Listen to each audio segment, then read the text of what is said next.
sourdough day in our house, and I'm gonna show you exactly how I feed my starter that lives in the fridge all of the time. I'm gonna show you the ratios, show you what I do with it, how I get it to wake up, and then what happens to this starter when it's not sourdough baking day. We're gonna dive into all the details about weights, and what do you do if it's cold outside, and what if you're at a really high elevation. We're gonna talk about it because I wanna take the mystery of sourdough out of the sourdough baking, because sourdough is super friendly, very forgiving, and we have found so much joy in filling our table with delicious food and friends and family, and we want to help you do the same. So let's dive into all the fun, okay? Now, if you feel completely confused about sourdough starter and discard and what do you do with it and why is it called different things, I did a whole video all about it, explaining it, taking the mystery out of sourdough starter and what we do with it. Our sourdough starter, or the discard, the extras that we don't use each week, it actually lives in the fridge all of the time. When your sourdough starter lives in the fridge, you do not feed it. You don't need to feed your starter when it's in the fridge, because when it's in the fridge, it's dormant. So think of it like this. If you were asleep and somebody came and they tried to feed you, would you want to eat it? No, you're sleeping. When your sourdough starter is in the fridge, it's sleeping, it's dormant, it doesn't need any feeding. The only time that I feed my sourdough starter is when I want to bake something. And right now is a slower season. It's winter time here in our area. And I have a little bit more time to be in the kitchen. And quite honestly, I want to have the oven on because it warms up the kitchen and we want to have fresh bread and all of that stuff. So right now it's sourdough season and I make stuff almost every week. But then we get closer into the summertime. Life's busier, we're gone on trips, I'm outside more. We don't want to have the oven on 450 degrees when it's 90 degrees outside. And so I don't bake as much, which means my sourdough starter sits in the fridge, sometimes for months on end, dormant, asleep, no feeding, nothing happening, it's resting. And this is what happens. The longer that it rests, it starts to collect this liquid on the top. There's nothing wrong with this. If yours is collecting liquid, like you haven't used your starter in several weeks or a couple months, it probably has some liquid on the top. As long as that liquid is not pink, it's fine. It will turn black. So if this sits for a few more months, this is gonna turn black. And so I'm actually purposely not going to use this jar because I actually want it to turn black so I can show you all. But this one even has been sitting for a few weeks, and look at that. It has liquid on the top. Guess what you do with it? Mix it in. There's nothing wrong with it. It's called hooch, and what it's telling you, what that liquid is saying is, I am happy. This is what your sourdough starter is telling you. I'm happy and I'm asleep. I'm resting. The hooch, mix it in. My friend who taught me how to make sourdough said that her younger brother wanted to try the hooch, drank a sip of it, and said it was disgusting. I believe him. I don't want to drink it. So what I do is I mix in that liquid. Now this starter, it's cold. It has been in the refrigerator, it's dormant. So just remember that when your starter is in the refrigerator, you don't feed it. The only thing that I'm feeding is actually the portion that I'm going to take out. I am going to take out 50 grams of my sourdough starter, or it's the discard. It's the stuff that I haven't used. It's been in the fridge. And I am going to put that into my jar. Now, some of you are gonna say, wait, I learned a different ratio. That's totally fine. Different ratios work. The main thing that you need to remember about your starter is this is acting like the yeast. If you were gonna make yeasted bread, maybe you were gonna make a loaf of just like regular sandwich bread and it calls for yeast. Yeast is the thing that activates the ingredients so that they'll rise. Your sourdough starter is your yeast. But the unique thing about sourdough starter is that it doesn't act fast like yeast. it is slow. It's a slow rise. And the thing that is so good about that is that as it does that slow rise, it's actually changing the way that the gluten and the wheat in your recipe, it's changing it. And what that allows it to do is to be a little bit easier for you to digest. So people who have gluten intolerances, sourdough, like true sourdough, what you're making is so much better for your gut, because this sourdough, this is activating in there and it's changing the way that your body is going to process the wheat. So I took 50 grams of starter out of this jar. This jar, both of them, they're gonna go right back into the fridge. Nothing else goes into them right now. I'm not feeding them. Remember, they're asleep. They can't eat right now, they're asleep. They're gonna stay asleep in this jar and they're gonna go back into the fridge. With one caveat, okay? If I have any extra starter, like when this like doubles in size, it's gonna sit on the counter, we'll talk through that. If there's any extra of this that I don't need when I go to make my recipe, I'm gonna take any of the extra and it's gonna go into this jar. It just goes straight into it and it sits in there. It's okay to mix the discards, like discard from this rise with a discard from another rise. It's okay if it goes in here. It all just mingles and hangs out together and waits for you to use it again for another baking day. So back into the fridge this goes. On the days when I wake up my sourdough starter and I take some of it out so that I can begin the process of making bread or pizza dough, there's really only a couple things that you need to have. One is you need to have a quart size jar. I just use any quart size jar. There's all sorts of super cute sourdough jars you can get. Guess what? Your sourdough doesn't know what it's in. Your choice. You choose the jar that you love. I personally love a wide mouth. The smaller mouth ones are just harder for me to get my utensils into. It's harder to get the flour into, so I like to have a wide mouth. And I like these lids.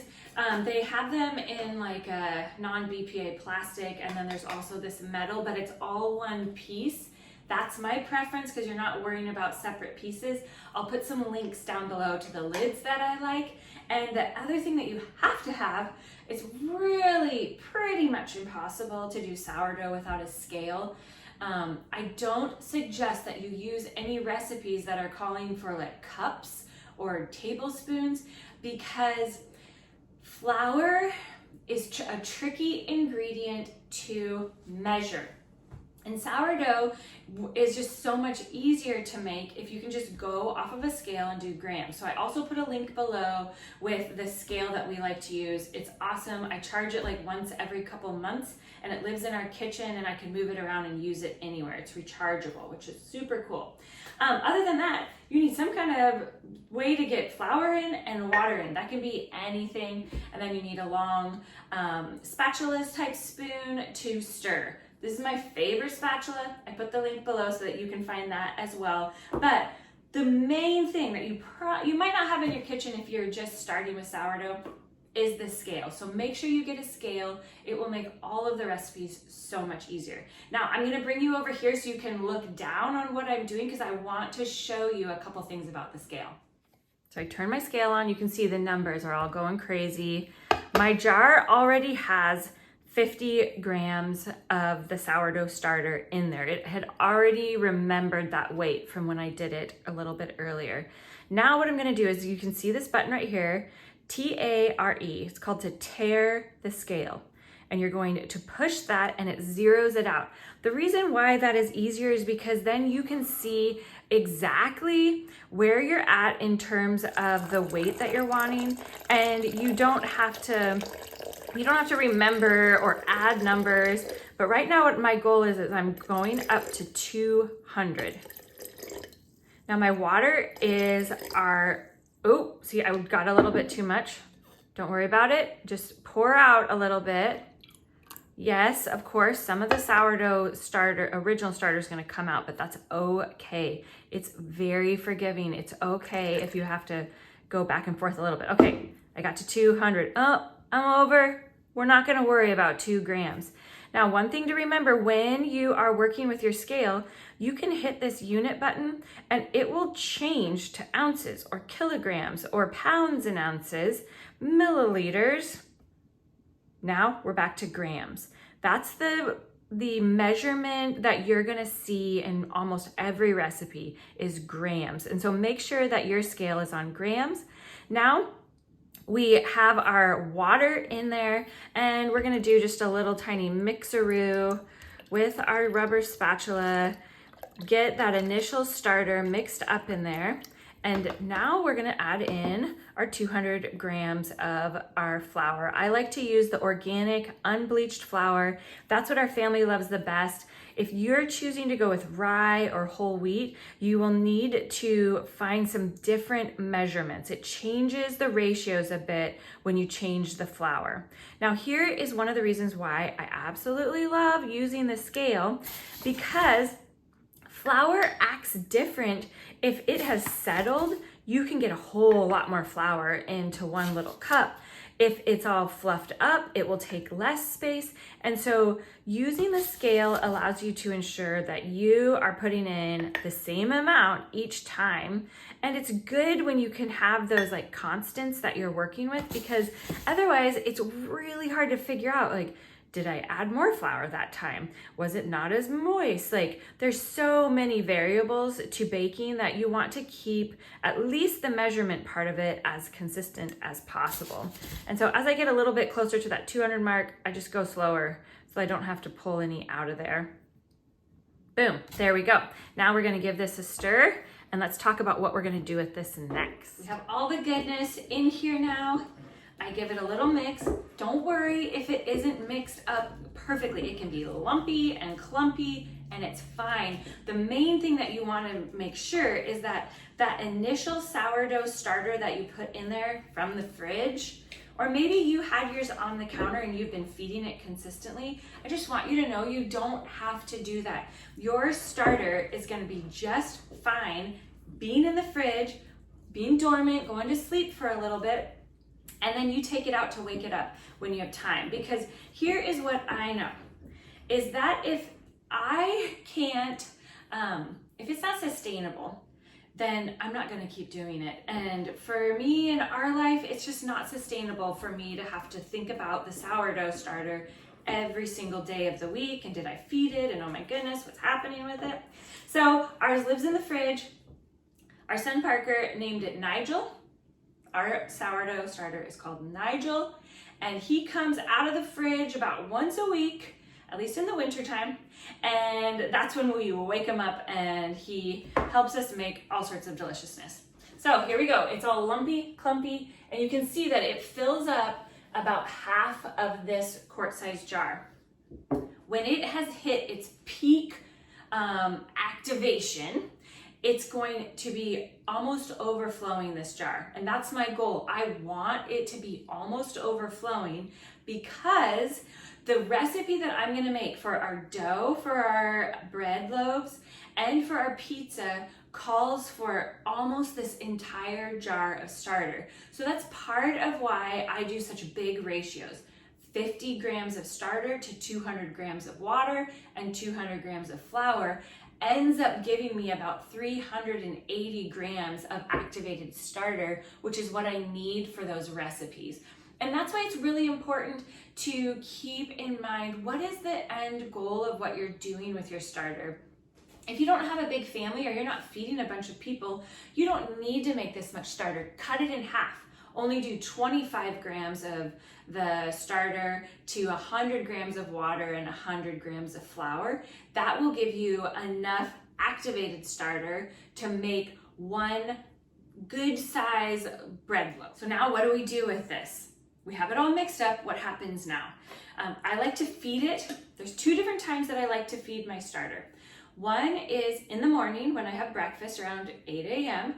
because then by the time we get to dinner time, when I'm making dinner, this will be about to overflow the jar, and that's another time I'm already in the kitchen, and it's really easy for me to do the next step, which is to make the dough.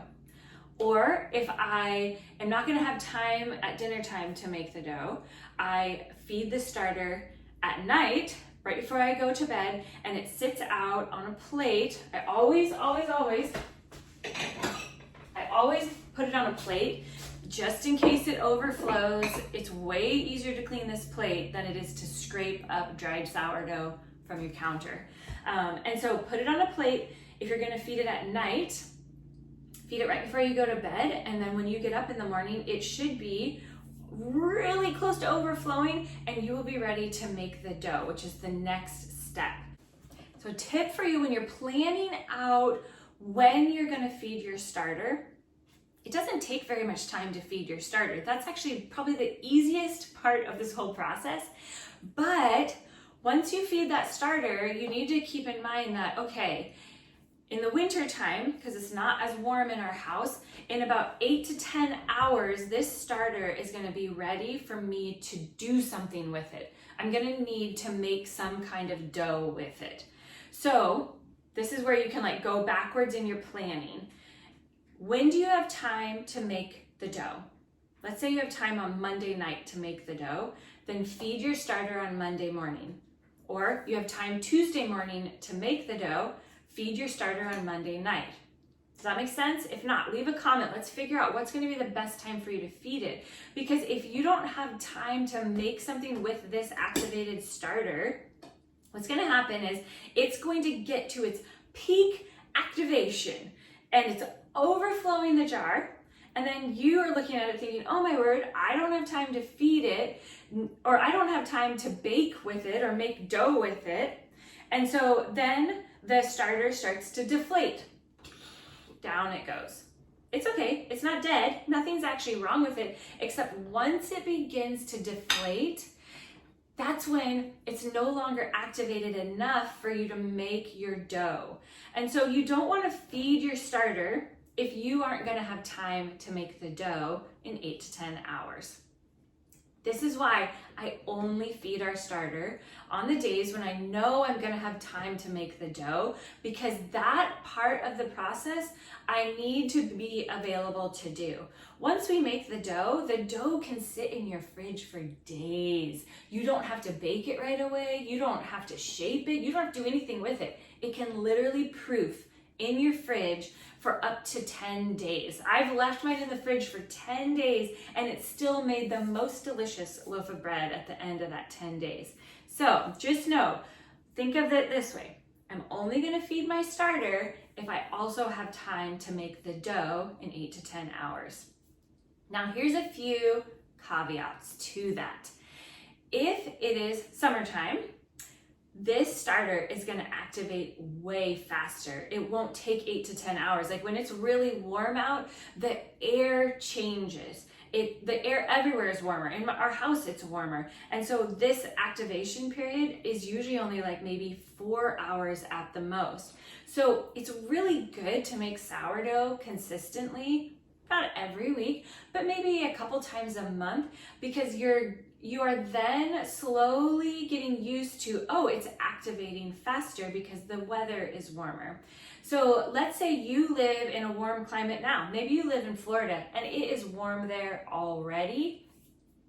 Your sourdough is probably going to activate faster than mine up here in the Seattle area. Even though you have air conditioning, your weather is different and the sourdough reacts to that.